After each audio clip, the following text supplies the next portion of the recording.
तो आइए चलते हैं क्लास को स्टार्ट करते हैं दोस्तों। ये आज का हमारा टॉपिक है भारतीय संविधान। ठीक है, तो भारतीय संविधान से रिलेटेड हम आपके लिए बहुत ही अच्छे इंपॉर्टेंट क्वेश्चन लेके आए हैं जो आने वाले एग्ज़ाम में आपके लिए बहुत ही हेल्पफुल होंगे। यानी कि ये समझो आप कि हम पिछले ईयर के प्रैक्टिस ईयर के क्वेश्चन लेके आए हैं। ठीक है, तो अब चलते हैं क्लास को स्टार्ट करते हैं। देखिए क्या है, आज का पहला क्वेश्चन है, भारत संविधान में निम्नलिखित अनुच्छेदों में से किस एक के अंतर्गत संघ की कार्यपालिका शक्तियाँ, ठीक है, शक्तियाँ राष्ट्रपति में निहित हैं। देखिए क्वेश्चन को एक बार फिर से रिपीट कर देते हैं। कह रहा है कि संविधान के निम्नलिखित अनुच्छेदों में से किस एक के अंतर्गत संघ की कार्यपालिका शक्तियाँ राष्ट्रपति में निहित हैं। तो देखिए ऑप्शन ए अनुच्छेद 51, ऑप्शन बी अनुच्छेद 52, ऑप्शन सी अनुच्छेद 53 और ऑप्शन डी अनुच्छेद 54। तो देखिए इसका जो राइट आंसर हो जाएगा दोस्तों वो हो जाएगा अपना ऑप्शन सी अनुच्छेद 53। आर्टिकल 53 में कहा गया है कि जो संघ की कार्यपालिका शक्तियाँ होंगी वो राष्ट्रपति में निहित होंगी। ठीक है, तो अब चलते हैं अगले क्वेश्चन की ओर चलते हैं। क्वेश्चन नंबर 2 ये रहा आपके सामने। कह रहा है आपातकाल में किसी राज्य विधानसभा की अवधि बढ़ाई जा सकती है। ठीक है, तो आपातकाल जब किसी देश में आपातकाल लगता है तो उसमें उस राज्य की विधानसभा की अवधि बढ़ाई जा सकती है। तो किसके द्वारा? ठीक है, तो ऑप्शन ए राष्ट्रपति के द्वारा, ऑप्शन बी संसद द्वारा, ऑप्शन सी राज्यपाल के द्वारा, ऑप्शन डी राज्य विधानमंडल के द्वारा।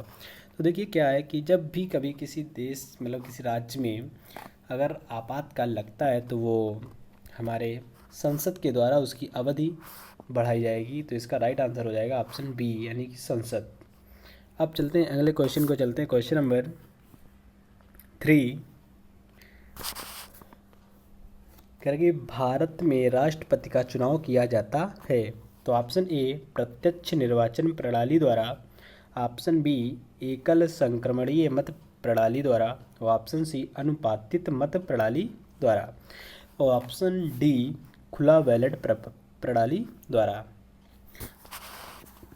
तो देखिए भारत के राष्ट्रपति का जो चुनाव होता है वो हमारा एकल संक्रमणीय मत प्रणाली के द्वारा होता है। ठीक है, तो भारत का जो राष्ट्रपति का चुनाव होता है वो एकल संक्रमणीय मत प्रणाली के द्वारा होता है। तो इसलिए इसका राइट आंसर हो जाएगा ऑप्शन बी।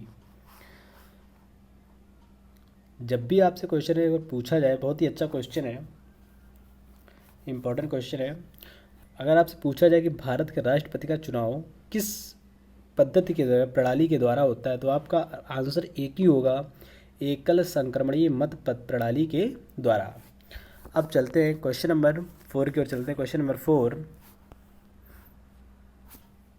कह रहा है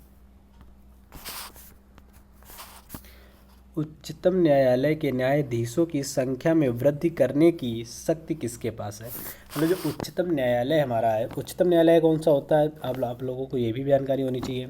हाई कोर्ट होता है कि सुप्रीम कोर्ट होता है। ठीक है, देखिए उच्चतम न्यायालय हमारा सुप्रीम कोर्ट होता है। ठीक, तो इसके जो न्यायाधीश जो होते हैं उनमें अगर वृद्धि यानी कि बढ़ानी उनकी संख्या, तो उनकी संख्या कौन बढ़ा सकता है, वो पावर किसके पास होता है। ठीक है, तो ऑप्शन ए प्रधानमंत्री, ऑप्शन बी राष्ट्रपति, ऑप्शन सी संसद और ऑप्शन डी विधि मंत्रालय को।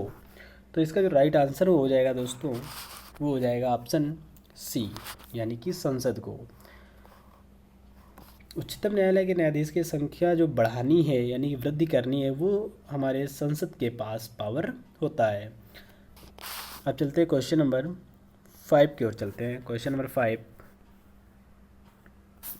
कह रहा है भारत में वित्तीय आपातकाल की घोषणा आज तक कितनी बार की गई है। मतलब भारत में वित्तीय आपातकाल की घोषणा कितनी बार की गई है? 5 बार, 4 बार, 1 बार, कभी नहीं। तो देखिए अभी ये तो क्वेश्चन बहुत ही इजी है, सभी को मोस्टली मालूम ही है कि भारत में आज तक एक भी बार वित्तीय आपातकाल की स्थिति ही नहीं आई है कि वित्तीय आपातकाल लगे। तो इसका राइट आंसर ऑप्शन डी की ओर जाता है। ठीक है, तो इसका राइट आंसर हो जाएगा ऑप्शन डी। अब चलते हैं अगले क्वेश्चन को चलते हैं। क्वेश्चन नंबर 6 कह रहा है भारतीय संविधान में संशोधन के लिए विधेयक लाया जा सकता है। मतलब भारतीय संविधान में संशोधन के लिए जो विधेयक लाया जा सकता है केवल लोकसभा में, केवल राज्यसभा में, और ऑप्शन सी है या तो लोकसभा या राज्यसभा में, और ऑप्शन डी भारत के सर्वोच्च न्यायालय में। तो देखिए, जो भारत के संविधान में संशोधन अगर होना है किसी में, ठीक है, तो वो हमारा लोकसभा या राज्यसभा, मतलब दोनों में से, दोनों सदनों में से किसी एक सदन में आप ले जा सकते हैं। तो भारतीय संविधान के संशोधन के लिए विधेयक को हम लोकसभा में भी ले जा सकते हैं और राज्यसभा में भी ले जा सकते हैं। ये हमारी सेल्फ इच्छा के अकॉर्डिंग डिपेंड करता है, ठीक है। तो हमारा जहाँ पे मन होगा हम वहाँ ले जा सकते हैं। लोकसभा में मन होगा लोकसभा में ले जाएंगे, और राज्यसभा में मन होगा तो राज्यसभा में ले जा सकते हैं संशोधन के लिए, ठीक है। तो इसका राइट आंसर हमारा ऑप्शन सी हो जाएगा। अब चलते हैं क्वेश्चन नंबर 7 की ओर। क्वेश्चन नंबर 7, निम्नलिखित में से कौन सा एक संवैधानिक संशोधन मौलिक कर्तव्यों से संबंधित है? तो ऑप्शन ए 42वां संविधान संशोधन, ऑप्शन बी 44वां, और ऑप्शन सी 46वां, और ऑप्शन डी 48वां। तो देखिए क्या है, क्वेश्चन को एक बार फिर से समझ लेते हैं। कह रहा है कि निम्नलिखित में से कौन सा एक संवैधानिक संशोधन मौलिक कर्तव्यों से संबंधित है। तो मौलिक मतलब ऐसा कौन सा संशोधन है हमारा जो मौलिक कर्तव्य से संबंधित है। तो देखिए, तो इसका राइट आंसर हमारा ऑप्शन ए हो जाएगा, यानी कि 42वां संविधान संशोधन। 42वां संविधान संशोधन के अंतर्गत हमारा मौलिक कर्तव्यों से संबंधित, मतलब 42वें के अंतर्गत हमारे मौलिक कर्तव्य संशोधन आता है, ठीक है। अब चलते हैं क्वेश्चन नंबर 8 की ओर। और 8 नंबर क्वेश्चन कह रहा है, भारतीय संविधान में संशोधन करके रक्षा, एक सेकंड। अब देखिए, भारतीय संविधान में संशोधन करके शिक्षा का अधिकार कब जोड़ा गया? मतलब भारतीय संविधान में संशोधन करके शिक्षा का अधिकार कब जोड़ा गया? 1 अप्रैल 2010 को, 1 अगस्त 2010 को, 1 अक्टूबर 2010 और 1 दिसंबर 2010। देखिए क्या है दोस्तों, अब आप लोग यहाँ पे बहुत ही ज़्यादा भ्रमित हो रहे होंगे। अगर आपको डेट, मंथ और ईयर बिल्कुल सही से क्लियर है तो आप यहाँ पे सही जा सकते हैं, अन्यथा आप गलत होने की फुल चांस हैं। चूँकि यहाँ पे देखिए कि डेट सेम दी गई है और ईयर भी हमारा सेम दिया गया, बट मंथ में चेंज किया गया है। अगर आप यहाँ पे मंथ क्लियर नहीं करते हैं अपना, मतलब मंथ अगर आपको नहीं याद है तो आप सही आंसर पे नहीं जा सकते हैं, डेट के अकॉर्डिंग नहीं जा सकते हैं, ठीक है। तो यहाँ पे आपको डेट और मंथ और ईयर एक साथ, मतलब तीनों चीज़ें ही याद करनी है आपको। तो ठीक है, इसका आंसर हमारा हो जाएगा 1 अप्रैल 2010, ठीक। तो भारतीय संविधान में संशोधन करके शिक्षा का अधिकार 1 अप्रैल 2010 को जोड़ा गया था। बहुत ही अच्छा क्वेश्चन है, इंपॉर्टेंट क्वेश्चन, परीक्षा में कई बार पूछा गया है और आने की संभावना भी है। शिक्षा भी मोस्टली क्वेश्चन शिक्षक भर्ती 2022 में आनी है, मतलब होना है पेपर, उसके लिए तो यहाँ से क्वेश्चन यहाँ से बनने के चांसेस हैं, और बन भी सकता है। UP TET, super TET, C TET में यहाँ से क्वेश्चन मोस्टली आते रहते हैं। अब चलते क्वेश्चन नंबर 9 की ओर चलते हैं।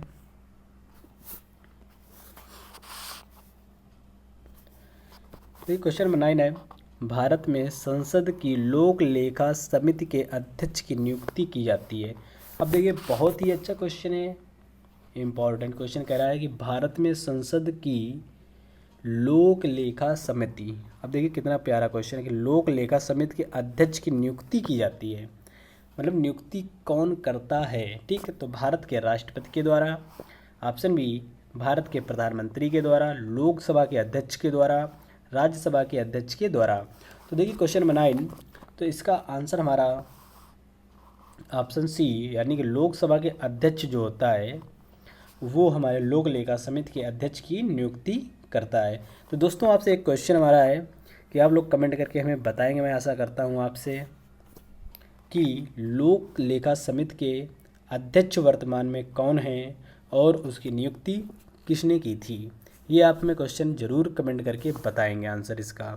आप चलते हैं क्वेश्चन नंबर 10 की ओर चलते हैं। क्वेश्चन नंबर 10,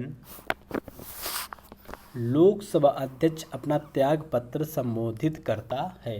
मतलब लोकसभा का जो अध्यक्ष होता है, ठीक, वो अपना त्याग पत्र यानी इस्तीफा किसको संबोधित मतलब किसको देता है, ठीक। तो भारत के प्रधानमंत्री को, भारत के राष्ट्रपति को, लोकसभा के उपाध्यक्ष को, भारत के राष्ट्रपति को। तो देखिए इसका जो राइट आंसर हो जाएगा वो हो जाएगा, एक सेकंड, वो हो जाएगा लोकसभा के उपाध्यक्ष को।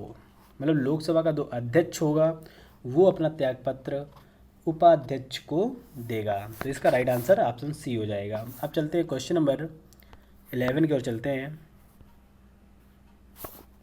कह रहा है लोकसभा के स्पीकर का निर्वाचन होता है, ठीक। तो लोकसभा के जो स्पीकर होते हैं उसका निर्वाचन किसके द्वारा होता है, ठीक। तो देखिए ऑप्शन ए संसद के सभी सदस्यों द्वारा, ऑप्शन बी प्रत्यक्ष रूप से जनता के द्वारा, ऑप्शन सी लोकसभा के सभी सदस्यों द्वारा, ऑप्शन डी लोकसभा में बहुमत प्राप्त दल के सदस्यों द्वारा।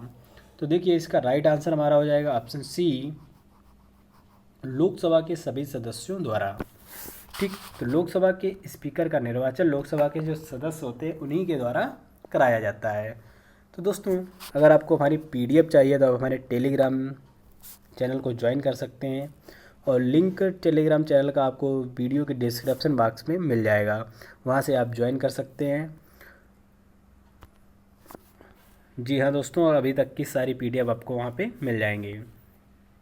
आप चलते हैं क्वेश्चन नंबर 12, लोकसभा के अध्यक्ष को कैसे हटाया जा सकता है। अभी आपको बताया था लोकसभा का अध्यक्ष की नियुक्ति कौन करता है और वो अपना इस्तीफा किसको देता है, ठीक। 2 क्वेश्चन वहाँ से बन गए, लेकिन तीसरा क्वेश्चन आ रहा है कि अगर वो इस्तीफा नहीं दे रहा है, ठीक, अब उसको हटाना है अगर, तो कैसे हटाएंगे। तो देखिए लोकसभा में उपस्थित सदस्यों के 2/3 बहुमत से पारित संकल्प के द्वारा, ऑप्शन बी लोकसभा के सभी सदस्यों से बहुमत पारित संकल्प के द्वारा, ऑप्शन सी प्रधानमंत्री की सिफारिश द्वारा, राष्ट्रपति द्वारा, ऑप्शन डी इनमें से कोई नहीं। तो देखिए दोस्तों क्या है कि ऑप्शन इसका बी राइट हो जाएगा, लोकसभा के सभी सदस्यों के बहुमत से पारित संकल्प के द्वारा। मतलब लोकसभा के जो सदस्य हैं उनके जो बहुमत है, बहुमत प्राप्त होना चाहिए, 2/3 हों ये मायने नहीं रखता है। राष्ट्रपति प्रधानमंत्री की सिफारिश ये भी कोई मायने नहीं रखता। अगर बहुमत नहीं हो रहा लोकसभा का तो आप उसको पद से नहीं हटा सकते हैं, अगर बहुमत आपका बन रहा है तो आप उसको हटा सकते हैं। तो इसका राइट आंसर ऑप्शन बी हो जाएगा दोस्तों। अब चलते हैं क्वेश्चन नंबर 13 की ओर चलते हैं। क्वेश्चन नंबर 13, राजनीतिक शब्दावली में शून्यकाल का अर्थ है, ठीक। बहुत ही अच्छा क्वेश्चन है, देखिए इंपॉर्टेंट क्वेश्चन है। कह रहा है कि राजनीतिक शब्दावली में शून्यकाल का अर्थ पूछ रहा है आपसे। वह दिन जब संसद में कोई कार्य नहीं होता है, निलंबित प्रस्ताव, स्थगन काल, ऑप्शन डी प्रश्न उत्तर सत्र। देखिए जी क्या है, राजनीतिक शब्द में जो शून्यकाल का अर्थ होता है हमारा, शून्यकाल मतलब होता है प्रश्न उत्तर सत्र, यानी कि ऑप्शन डी इसका राइट आंसर हो जाएगा। प्रश्न उत्तर जो सत्र होता है, जब हम प्रश्न उत्तर आपस में करते हैं उसे शून्यकाल कहा जाता है। अब चलते हैं क्वेश्चन नंबर 14 की ओर चलते हैं। क्वेश्चन नंबर 14, भारतीय संसद के दोनों सदनों की संयुक्त बैठक किस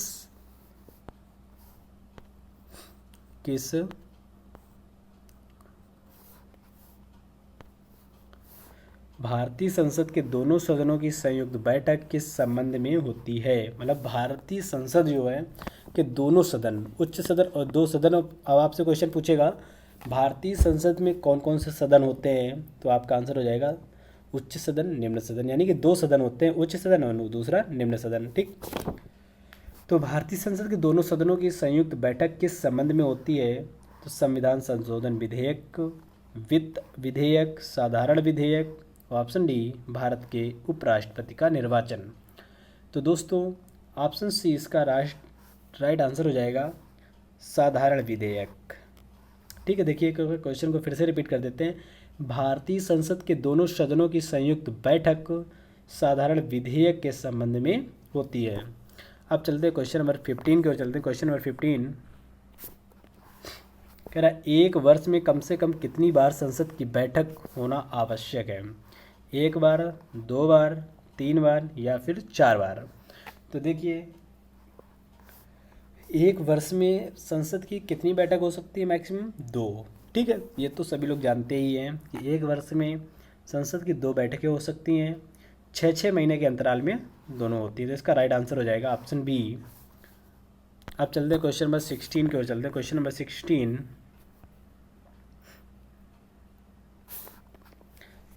भारत में न्यायिक पुनर्विलोकन का सिद्धांत कहाँ से लिया गया है? तो न्यायिक पुनर्विलोकन का सिद्धांत कहाँ से लिया गया है? कनाडा से, अमेरिका से, आयरलैंड या फिर ब्रिटेन से? तो देखिए इस क्वेश्चन में इसका राइट आंसर हमारा हो जाएगा ऑप्शन बी, अमेरिका से। देखिए पुनर्विलोकन का सिद्धांत हमारा अमेरिका के संविधान से लिया गया है, तो इसका राइट आंसर हो जाएगा ऑप्शन बी, अमेरिका। अब चलते हैं क्वेश्चन नंबर 17 की ओर। क्वेश्चन नंबर 17 भारतीय संविधान में ग्राम पंचायत किस अनुसूची में है? ग्राम पंचायत किस अनुसूची में है? तो ऑप्शन ए 10वीं अनुसूची, ऑप्शन बी 11वीं अनुसूची, ऑप्शन सी 12वीं अनुसूची और ऑप्शन डी 9वीं अनुसूची।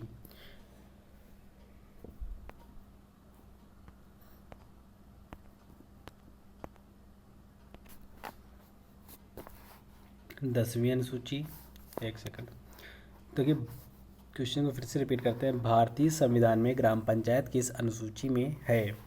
10वीं अनुसूची, 11वीं अनुसूची, 12वीं अनुसूची, 9वीं अनुसूची। तो देखिए भारतीय संविधान में ग्राम पंचायत हमारी 9वीं अनुसूची में है, यानी कि ऑप्शन डी इसका राइट आंसर हो जाएगा।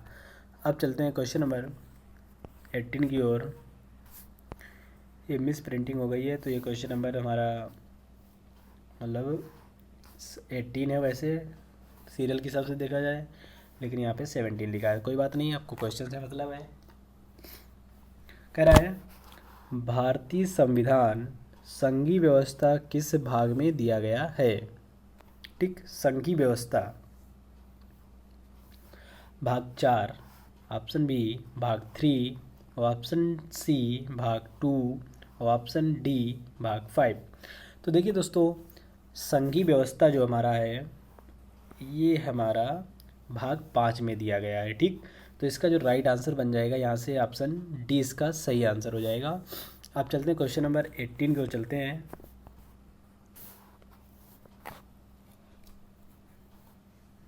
कह रहा है भारत के कल्याणकारी राज्य होने का विचार पाया जाता है।